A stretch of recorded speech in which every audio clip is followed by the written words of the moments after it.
We are going to see about JavaScript in web pages.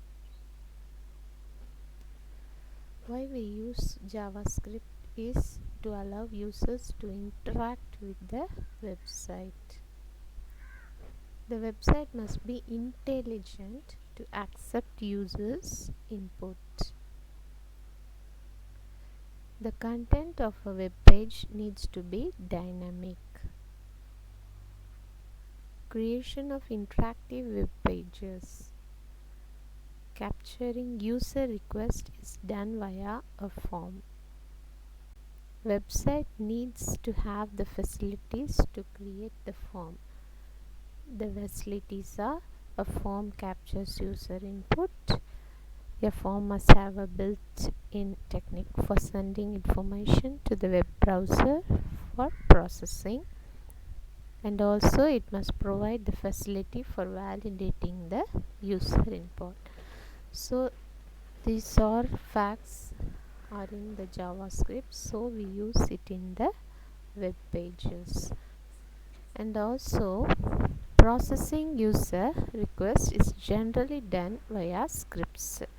All the facilities and more are available only in JavaScript. JavaScript is a scripting language which is created by the Netscape Navigator. The Netscape client browser product is called Netscape Communicator. The default scripting language of this Netscape is the JavaScript. Next, Netscape and JavaScript. JavaScript is just a scripting language created by the Netscape. The Netscape is just the client browser product. It is only a product. It's called Netscape Communicator. The default scripting language that is used and understood by the Netscape Communicator is JavaScript. The default scripting language that Netscape Commerce Server understands is only the JavaScript. Next, we shall see about the database connectivity.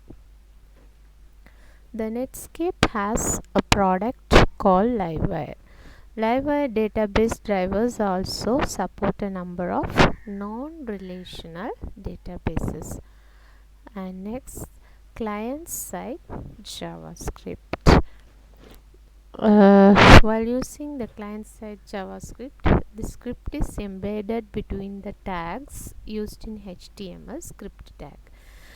These tags must be embedded within the head tag or the body tag of the HTML program. Next, what are the advantages of JavaScript? It is an interpreted language and also embedded within HTML. Minimal syntax, so it is easy to learn, and this script is quickly developing, so it has a quick development. It is very simple to design and the programs are small. The performance is good. The procedural capabilities designed for programming user events, easy debugging and testing. The platform is independent. Next, in Java we are going to see about what is variables. These variables, they are used to store values that can be used in other parts of a program. Always when you name a variable, it must be associated with the what we are relating. The names must begin with an uppercase letter, that may be A to Z, or the lowercase letter small a to small z, and it can have an underscore or a dollar sign.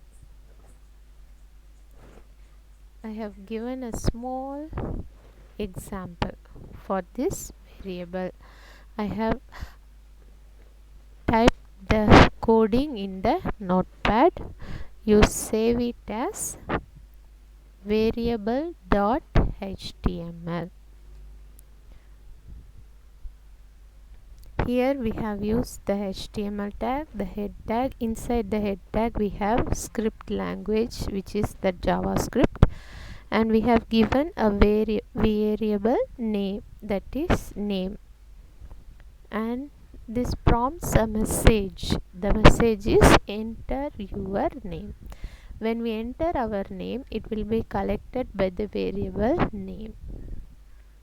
And also in the body part we have given the same JavaScript language, and we are printing what we have got in the name variable. So we have used document.write, so it is for the purpose printing. Hello, the name what we enter will come there, appear there.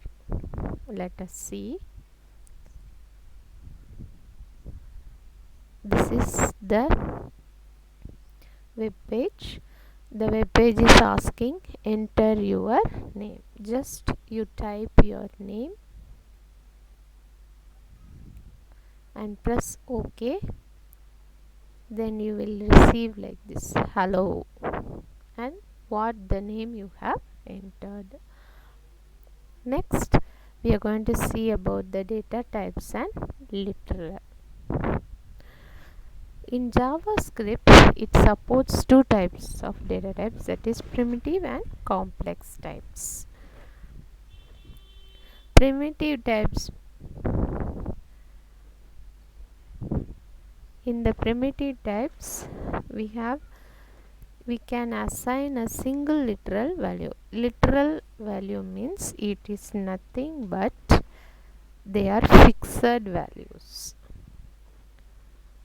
The primitive types are number, boolean,